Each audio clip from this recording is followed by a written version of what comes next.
another lecture coming up that should interest Maylene. And you too, it's about breast cancer. Yeah?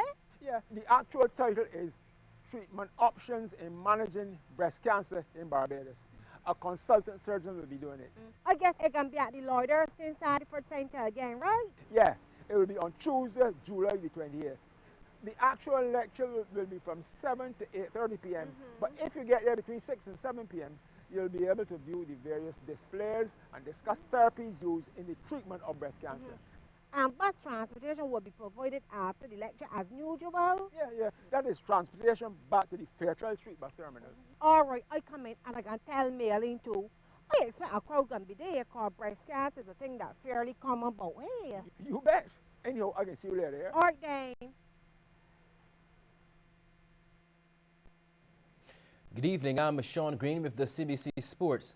Kofi Cadogan placed 4th in the 25-meter backstroke as the Special Olympics World Games got underway in earnest yesterday in Los Angeles.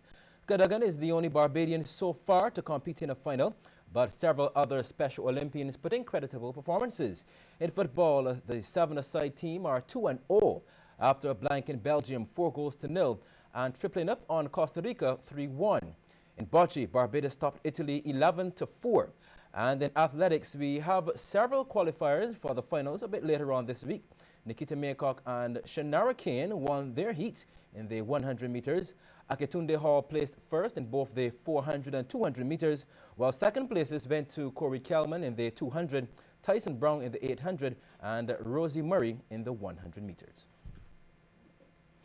In regional cricket, rain ruined another match for Barbados at the regional under-15 competition in Guyana today. Barbados was scheduled to take on host Guyana at Everest in a top-of-the-table clash, but that game was abandoned without a ball being bowled due to a wet outfield. This was Barbados' second game in 3 matches to be washed out. In the other matches, Trinidad and Tobago crushed Jamaica by 9 wickets today at the Guyana National Stadium. Scores: Jamaica 125 all out in 40.1 overs, TNT 125 for 1. And the Windward Islands defeated the Leeward Islands by 18 runs. Scores: the Windwards 118 all out in 47.3 overs, the Leewards 100 all out in 40.4. Over in Jamaica in the under-19 Super 50 competition, Barbados lost to Guyana by 7 wickets in their 4th round encounter. This was at Chedwin Park. The Bajans sent in made 216 for 8, with Lee Jamon Gaskin top scoring with 65. Guyana, in reply, cruised to 218 for 3 of 33.1 overs, with Shimron Hetmeyer leading the way with 98.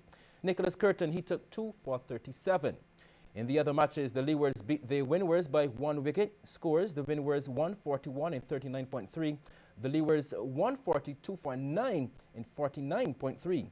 And the Trinidad and Tobago, Tobago that is, they were well on their way to beating Canada. Scores: Trinidad 283 for 9 in 45 overs, including 12 penalty runs for a slow over rate. In Canada, up to news time, they were 85 for 8 in 25. Well, as reported last night, the 2014 CPL champions Barbados Tridents had to settle for a 2nd place against Trinidad and Tobago Red Steel, while they won by 20 runs. Now, speaking after the game, Trident skipper Kyron Pollard made no excuses. We had to make do what we have. I thought the guys who came in, I think they did a brilliant job. Corbin getting his first game, showing that effort. So, for us, all in all, I think it was a good tournament for us. Yes, we sat and waited in the final, but, these things happen in the final. You can go anyway, and I guess, Trinidad and Tobago played well, Red Steel on today, and, they're deserved winners. Other teams would have liked to be in this final. We had the opportunity, to play in the final, and as I said, Trinidad, Red Steel, they played better than us tonight, but, I'm still proud of the guys. I think they did a fantastic job.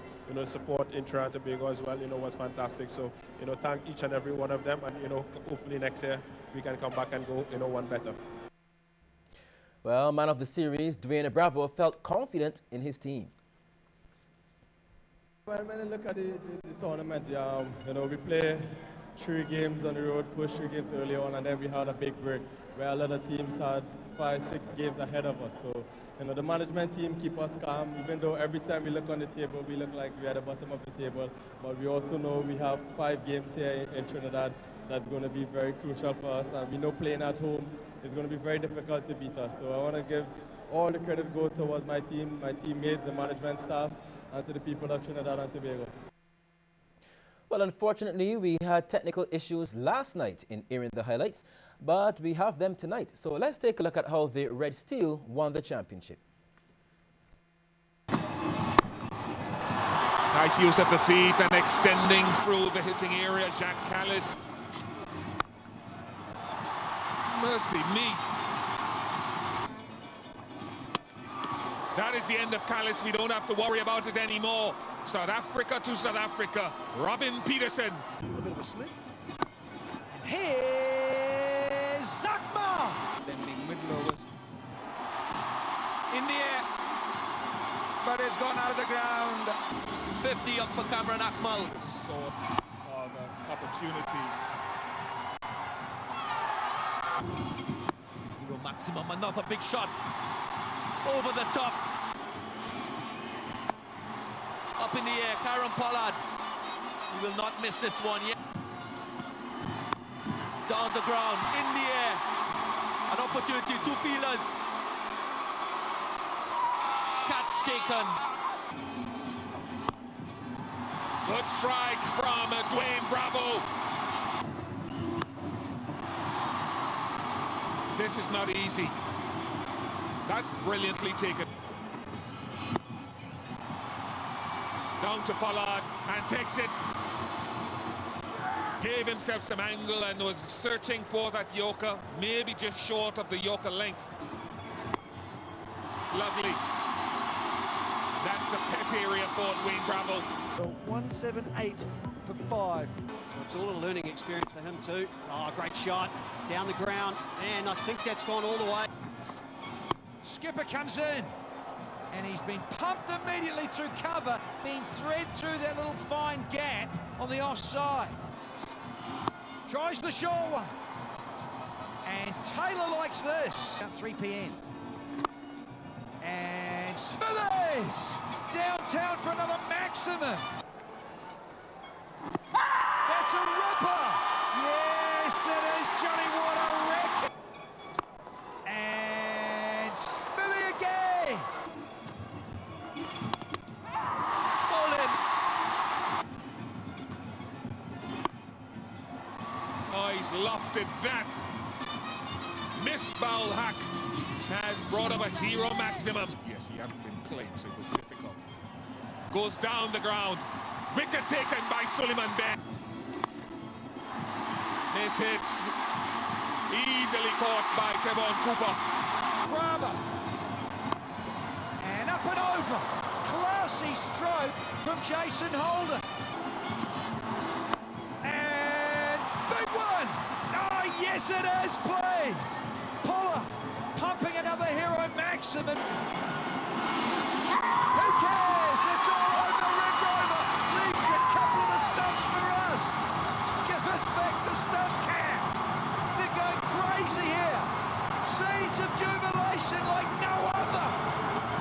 The roof has come off, the fireworks are happening. And the Red Steel. Quite brilliant. What a win. Let's talk football news. Jamaica stumbled at the final hurdle and failed to prevent Mexico from winning a record 7th CONCACAF Gold Cup. Yesterday at Philadelphia's Lincoln Financial Field, Jamaica entered the field as the first English-speaking Caribbean team in a Gold Cup final, but were unable to produce an upset. They lost 3-1.